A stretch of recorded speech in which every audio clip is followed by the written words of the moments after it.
திடீர் உடல்நலக்குறைவு. நெப்போலியன் மகன். அவர் கண் முன்னே ஏற்பட்ட மிக பெரும் பரிதாபம்.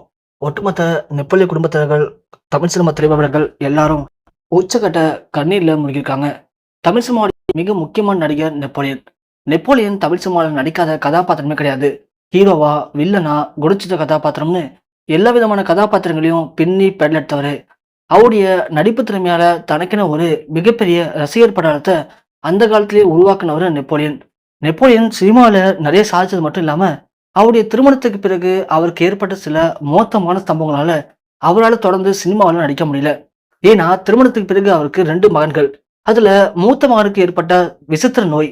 அந்த நோயினால அவருடைய மகன் உடல்நலம் ரொம்ப பாதிக்கப்பட்டுச்சு. தனது மகனை காப்பாற்றவே முடியாது, இதை குணப்படுத்த மருந்தே கிடையாது, தன் மகன் இறந்துருவான் அப்படிங்கிற செய்தி கேட்டு நெப்போலியன் ஒட்டுமொத்தமா உடைஞ்சு போனாரு. தன் மகனை எப்படியாவது காப்பாத்தி ஆகணும் அப்படின்னு அவரு பல கஷ்டங்கள் தாண்டி நிறைய மருத்துவமனைக்கெல்லாம் போய், அப்படிதான் அமெரிக்கால இருக்கிற ஒரு முக்கியமான மருத்துவமனையில அவரை அனுமதிச்சா கண்டிப்பா காப்பாத்திடலாம் அப்படின்னு நம்பிக்கையில தனது எல்லா சொத்தையும் வித்து அமெரிக்கால போய் செட்டில் ஆனாரு. அங்க அந்த சிகிச்சைக்கு உட்படுத்தப்பட்ட பிறகுதான் அவருடைய மகன் உடல்நிலை கொஞ்சம் நல்லா ஆனுச்சு. அதனால இப்போ அவருடைய மகன் நல்லபடியா இருக்காரு. இருந்தாலும் தன் இறப்புக்கு பிறகு தன் மகனை பார்த்துக்க ஒரு ஆள் தேவை அப்படின்னு ரொம்ப கஷ்டப்பட்டு தன் மகனுக்கு ஒரு பெண் பார்த்து திருமணமும் பண்ணி வச்சாரு. இந்த காலத்துல நல்லா இருக்கிறவங்களுக்கே திருமணம் பண்ணி வைக்க முடியல. ஆனா அவருடைய மகனுக்கு இவ்வளவு பெரிய குறைபாடு இருந்தும் இப்படி கஷ்டப்பட்டு ஒரு பெண் பார்த்து திருமணம் பண்ணி வச்சது எல்லாருக்குமே பயங்கர அதிர்ச்சி ஏற்படுத்தினது. இப்படி தன் மகனுக்காக நெப்போலியன் வாழ்க்கையில இழக்கக்கூடாத எல்லாத்தையும் இழந்துட்டு அவர் இப்போ தன் மகனே உயிரா வாழ்ந்துட்டு இருக்காரு நெப்போலியன்.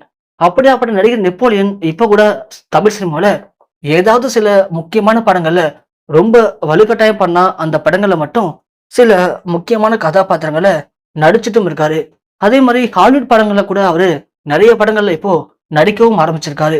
இப்படி சினிமாவில நிறைய சாதிச்சு அரசியல்ல வெற்றி கண்ட நெப்போலியனுக்கு அவருடைய குடும்ப வாழ்க்கை அப்படிங்கிறது அந்த அளவுக்கு பெருசா மன நிம்மதியே தரல. இப்படி வாழ்க்கையை வாழ்ந்துட்டு இருந்த நெப்போலியன் மகன் திடீர்னு நேற்று நள்ளிரவு பயங்கர உடல்நலக்குறைவு ஏற்பட்டிருக்கு. அதன் காரணமா அவருக்கு பேச்சு மூச்சு இல்லாம போகி அவர் கொண்டு வந்து மருத்துவமனையில அனுமதிச்சிருக்காரு நடிகர் நெப்போலியன். தன் மகனுக்கு எதுவும் ஆயிடக்கூடாது அப்படின்னு இவ்வளவு தூரம் கஷ்டப்பட்டு கண்ணு கருத்தா பார்த்துட்ட மகனுக்கு திடீர் உடல்நலக்குறைவு ஏற்பட்டது அவருக்கு பெரிய அதிர்ச்சி ஏற்படுத்தியிருக்கு. மருத்துவர்களும் அவருக்கு தொடர்ந்து தேவையான சிகிச்சைகள் எல்லாமே அளிச்சிருக்காங்க. இருந்தாலும் அந்த விசித்திர நோயோட தாக்கம் அளவுக்கு அதிகமா போனதன் காரணமா அவருடைய உடல் உறுப்புகள் எல்லாமே பாதிக்கப்பட்டு கொஞ்சம் கொஞ்சமா செயலிழந்து போச்சு அப்படின்னும், அதன் காரணமா அவரை காப்பாற்றுவதே மிக மிக கடினம் தான் அப்படின்னு மருத்துவர்களே கைவிரிச்சிட்டாங்க. இந்த மிக மோசமான துயர் செய்தி ஒட்டுமொத்த தமிழ் சினிமாவையும் உச்சக்கட்ட கண்ணீர்லயும் சோகத்திலையும் மூழ்க வச்சிருக்கு.